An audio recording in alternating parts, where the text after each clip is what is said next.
Creed en sus profetas. Martes 24 de septiembre 2024, Lucas 12. Jesús infunde valor a los suyos. En esto, habiéndose juntado una multitud de miles y miles, tanto que se pisoteaban unos a otros, él comenzó a decir primeramente a sus discípulos: guárdense de la levadura de los fariseos, que es la hipocresía, porque no hay nada encubierto que no haya de ser revelado, ni oculto que no haya de ser conocido. Más bien, las cosas que han dicho en las tinieblas serán oídas en la luz, y lo que han hablado al oído en las habitaciones será pregonado en las azoteas. Y les digo a ustedes, mis amigos, no teman a los que matan el cuerpo y después no tienen nada peor que hacer. Pero yo les enseñaré a quién deben temer. Teman a aquel que, después de haber dado muerte, tiene poder de echar en el infierno. Sí, les digo, a este teman. ¿No se venden 5 pajaritos por 2 moneditas? Pues ni uno de ellos está olvidado delante de Dios, pero aún los cabellos de la cabeza de ustedes están todos contados. No teman, más valen ustedes que muchos pajaritos. Les digo que todo aquel que me confiese delante de los hombres, también el Hijo del Hombre le confesará delante de los ángeles de Dios. Pero el que me niegue delante de los hombres, será negado delante de los ángeles de Dios. A todo aquel que diga palabra en contra del Hijo del Hombre, le será perdonado. Pero el que blasfeme contra el Espíritu Santo no le será perdonado. Cuando los lleven a las sinagogas y a los magistrados y autoridades, no estén preocupados de cómo o qué responderán o qué habrán de decir, porque el Espíritu Santo les enseñará en aquella hora lo que se debe decir. Parábola del rico insensato. Le dijo uno de la multitud: Maestro, dile a mi hermano que reparta conmigo la herencia. Y él le dijo: Hombre, ¿quién me ha puesto como juez o repartidor sobre ustedes? Y les dijo: Miren, guárdense de toda codicia, porque la vida de uno no consiste en la abundancia de los bienes que posee. Entonces les refirió una parábola diciendo: Las tierras de un hombre rico habían producido mucho, y él razonaba dentro de sí diciendo: ¿Qué haré? Porque ya no tengo dónde juntar mis productos. Entonces dijo: Esto haré, derribaré mis graneros y edificaré otros más grandes. Allí juntaré todo mi grano y mis bienes, y me diré a mí mismo: muchos bienes tienes almacenados para muchos años. Descansa, come, bebe, alégrate. Pero Dios le dijo: Necio, esta noche vienen a pedir tu vida, y lo que has provisto, ¿para quién será? Así el que hace tesoro para sí no es rico para con Dios. Dios cuida de los suyos. Dijo a sus discípulos: Por tanto les digo, no se afanen por su vida, qué han de comer, ni por su cuerpo, qué han de vestir. La vida es más que el alimento y el cuerpo es más que el vestido. Consideren los cuervos, que ni siembran, ni siegan, ni tienen almacenes, ni graneros, y Dios los alimenta. ¿Cuánto más valen ustedes que las aves? ¿Quién de ustedes podrá, con afanarse, añadir un día a su vida? Pues si no pueden lo que es menos, ¿por qué están afanados por lo demás? Consideren los lirios como crecen, no trabajan ni hilan. Les digo que ni aun Salomón con toda su gloria fue vestido como uno de ellos. Si Dios viste así la hierba que hoy está en el campo y mañana es echada en el horno, ¿cuánto más hará por ustedes, hombres de poca fe? Ustedes pues no busquen qué han de comer o qué han de beber, ni estén ansiosos, porque todas estas cosas busca la gente del mundo, pero su Padre sabe que necesitan estas cosas. Más bien busquen su reino, y estas cosas les serán añadidas. No teman, manada pequeña, porque a su Padre le ha placido darles el reino. Vendan sus bienes y den ofrendas de misericordia. Háganse bolsas que no se envejecen, un tesoro inagotable en los cielos donde no se acerca el ladrón y la polilla destruye. Porque donde esté el tesoro de ustedes, allí también estará su corazón. Llamado a la vigilancia.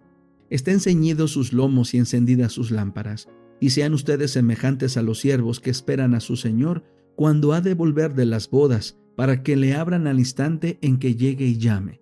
Bienaventurados aquellos siervos a quienes el Señor les encuentre velando cuando llegue. De cierto les digo que se ceñirá y hará que se sienten a la mesa, y viniendo les servirá. Aunque venga a la medianoche y aunque venga a la madrugada, si los halla así, bienaventurados aquellos siervos. Sepan que si el dueño de casa hubiera sabido a qué hora habría de venir el ladrón, no habría permitido que forzara la entrada de su casa. Ustedes también estén preparados, porque la hora que no piensen vendrá el Hijo del Hombre. Parábola de los mayordomos. Entonces Pedro le dijo: Señor, ¿dices esta parábola para nosotros o también para todos? Y dijo el Señor: ¿Quién es pues el mayordomo fiel y prudente, a quien el Señor pondrá sobre los de su casa para que les dé sus raciones a su debido tiempo? Bienaventurado será aquel siervo a quien cuando su Señor venga lo encuentre haciéndolo así. En verdad les digo que lo pondrá sobre todos sus bienes. Pero si aquel siervo dice en su corazón: mi Señor tarda en venir, y comienza a golpear a los siervos y a las siervas, y a comer y a beber y a embriagarse, vendrá el Señor de aquel siervo en el día que no espera y a la hora que no sabe, y le castigará duramente, y pondrá su parte con los incrédulos. Porque aquel siervo que entendió la voluntad de su Señor y no se preparó, ni hizo conforme a su voluntad, recibirá muchos azotes. Pero el que no entendió, aunque hizo cosas dignas de azotes, recibirá pocos azotes. Porque de todo aquel a quien le ha sido dado mucho, mucho se demandará de él, y de aquel a quien confiaron mucho, se le pedirá más. Jesús, motivo de división. He venido a echar fuego en la tierra, y cómo quisiera que ya estuviera encendido. Tengo un bautismo con que ser bautizado, y cómo me angustio hasta que se cumpla. ¿Piensan que he venido a dar paz en la tierra? Les digo que no, sino a causar división. Porque de aquí en adelante 5 en una casa estarán divididos, 3 contra 2 y 2 contra 3. El padre estará dividido contra el hijo contra el padre, la madre contra la hija y la hija contra la madre, la suegra contra su nuera y la nuera contra su suegra. Las señales de los tiempos. Decía también a las multitudes: cuando ven la nube que sale del poniente, luego dicen: va a llover, y así sucede. Cuando sopla el viento del sur, dicen: hará calor, y lo hace.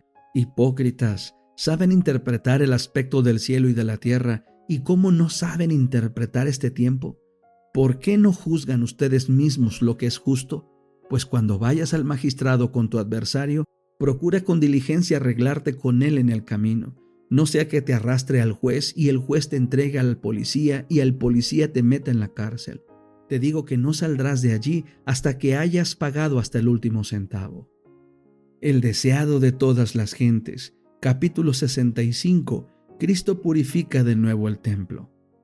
Después de un rato, los sacerdotes y gobernantes se atrevieron a volver al templo.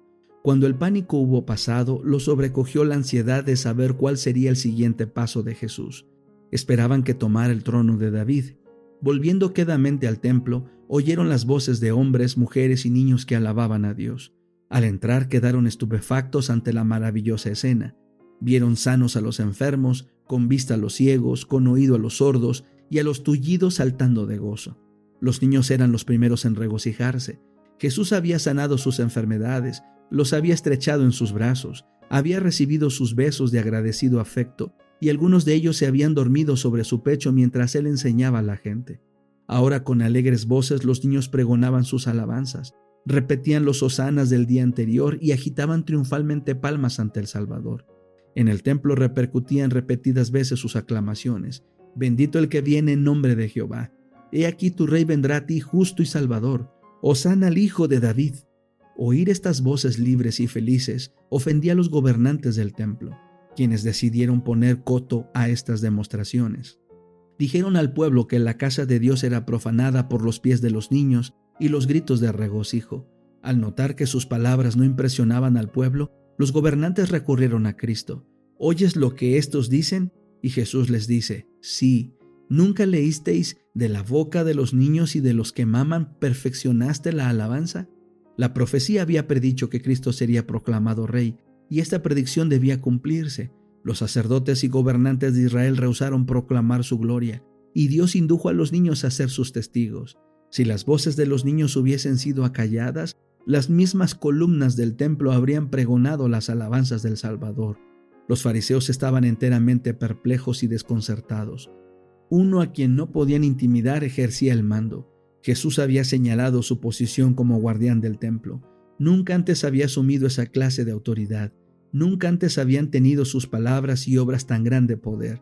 Él había efectuado obras maravillosas en toda Jerusalén, pero nunca antes de una manera tan solemne e impresionante. En presencia del pueblo que había sido testigo de sus obras maravillosas, los sacerdotes y gobernantes no se atrevieron a manifestar la abierta hostilidad.